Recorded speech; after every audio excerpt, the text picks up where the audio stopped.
السلام عليكم، ازيكم يا حبايب قلب؟ عاملين ايه؟ كل عام وانتم بخير. معاكم مصيف للاكل البيتي. ما تنسونيش في لايك واشتراك في قناتي وكومنتات كتير كتير عشان اعرف ايه رايكم في غدا النهارده.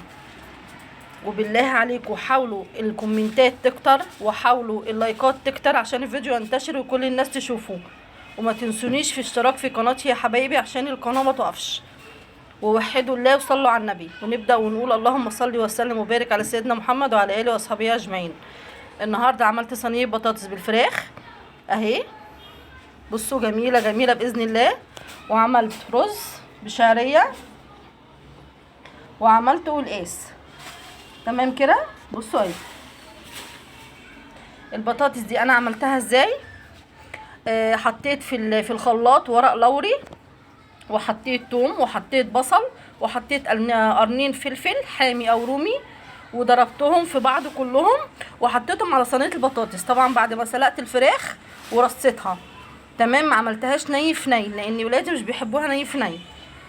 تمام. ورحت حطاهم على بعض ورحت مسويهم على النار وطلعت بالمنظر ده. تمام يا حبايبي. وعملت القلقاس ده انا بعمله ازاي. انا بجيب بسلق القلقاس في الشوربه عادي، وبجيب السلق وبجيب بقطفه وبسلقه وبضربه في الخلاط وبحمره. بيطلع بالمنظر ده. انا بحبه غامق كده يا حبايبي، ما بحبوش فاتح. تمام. بحمره، وهو لما تيجوا تحمروه يتحرق معاكم. حمروه كده لحد ما تحطوه على القلقاس ويبقى بالمنظر ده. وعملت رز بشعريه.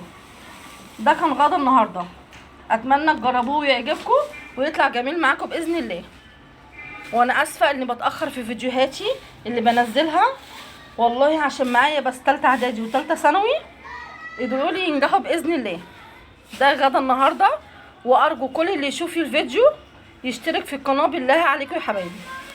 تمام. استنوني في فيديوهات كتير وفيديوهات احلى واحلى باذن الله. السلام عليكم.